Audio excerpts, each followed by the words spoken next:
Who's the most formidable debate opponent that you have had in your career that you can think of now on this question of God's existence?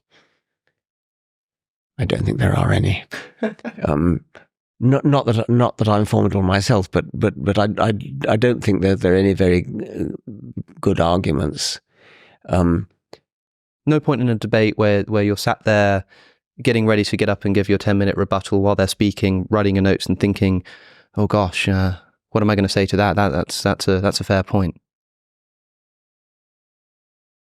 I don't think so. I mean,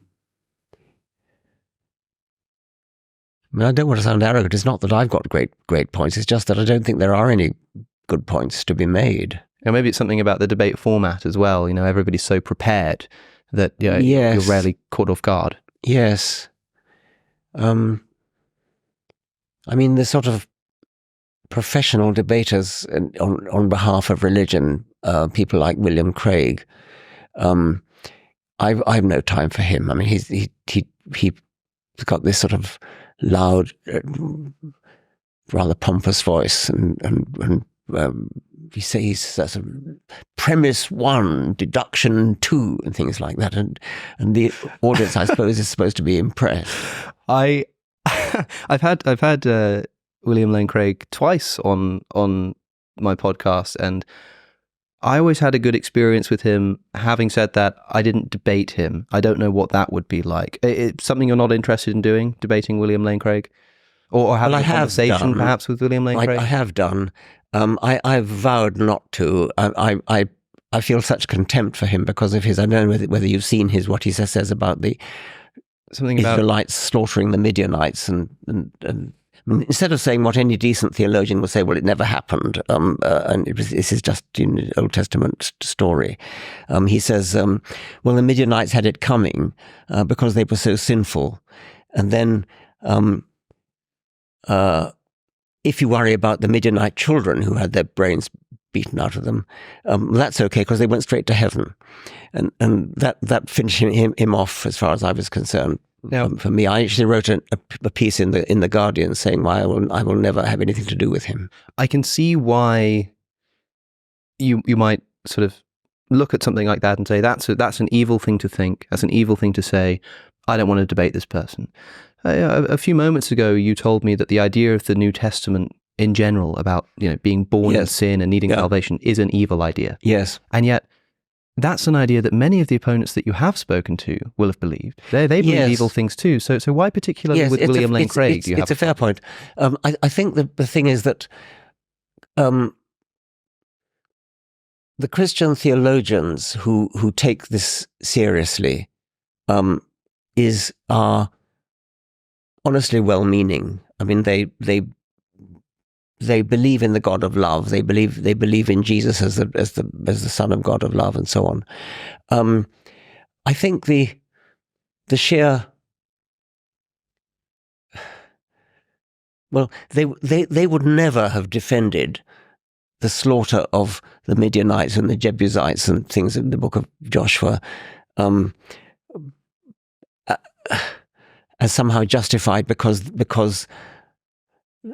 the Midianites were sinful. I think it's an order of magnitude worse there. Perhaps you would disagree with that. Maybe. I mean, I think there's a sense in which a Christian who believes in the historicity of the Old Testament, I mean, the Midianites might be, I'm sometimes told it's complicated by the fact that it's Moses who instructs the slaughter of the Midianites, but it seems clear to me that this is sanctioned by God. I think that a Christian who believes in the historicity of the Old Testament just has to believe that whatever happened there was somehow okay with God, was somehow moral. Now, I agree that to me is a criticism I make all the time. How could this be moral?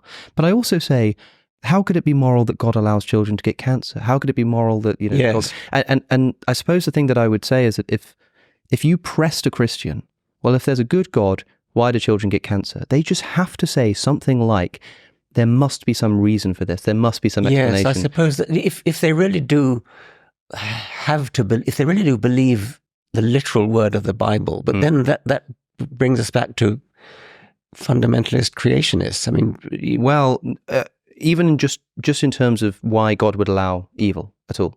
What I'm imagining, in other words, is suppose we had this other Christian philosopher debater, and somebody had said to them, well, why do children get cancer if there's a good God?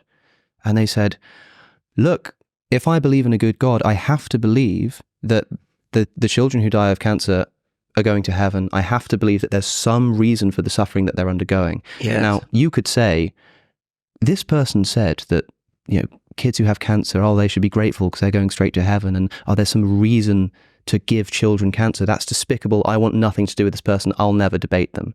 However, I would suppose that basically everybody that you've debated on the topic of Christianity would say something like that about cancer in children. Would. And so I wonder why with William Lane Craig it's a particular problem. You make a good point. I suppose none of these sophisticated theologians take the literal word of the Old Testament seriously. I mean, they don't believe in Adam and Eve, for example. They don't believe in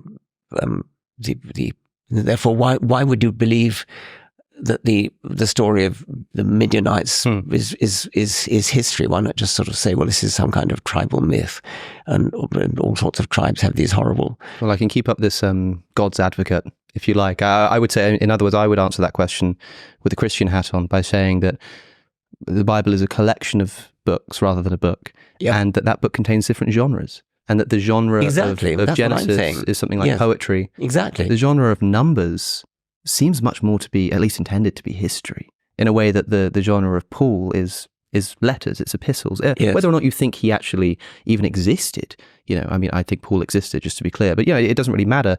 It's still clear that if you think that it's true, the kind of thing that Paul's doing is writing letters. The kind of thing that Acts is doing is essentially, biography or history, is attempting to do that.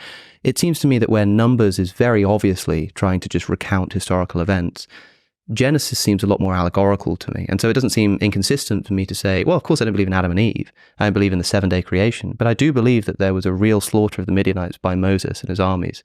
Well, yes. And then,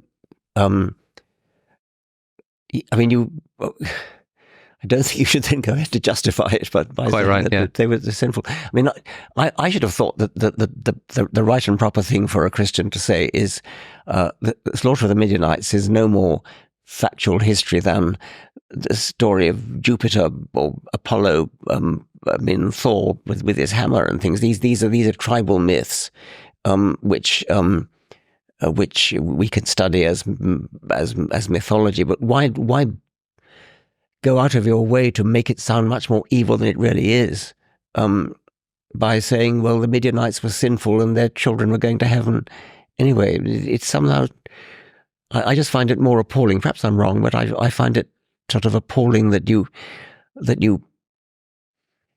take it so seriously, that you actually, well, you take the belief in the historicity of it so seriously that you even defend it, rather than just say, as any decent bishop would say, well, that's never happened. I think that, as particularly at the height of the new atheism and religion debates that were happening in the sort of late 2000s, I think a lot of people were disappointed that the forerunner of the atheist side, Richard Dawkins, and arguably the forerunner of the Christian side, William Lane Craig, never came together to have that debate. Because even if you do think that what he believes there is particularly and specifically evil, I suppose everything you've just said to me, people would probably just like to see you say that to William Lane Craig. I wrote an article in The Guardian saying it, and I did in fact have a debate with him in Mexico, I forget when. With the boxing ring? Yeah. Yes.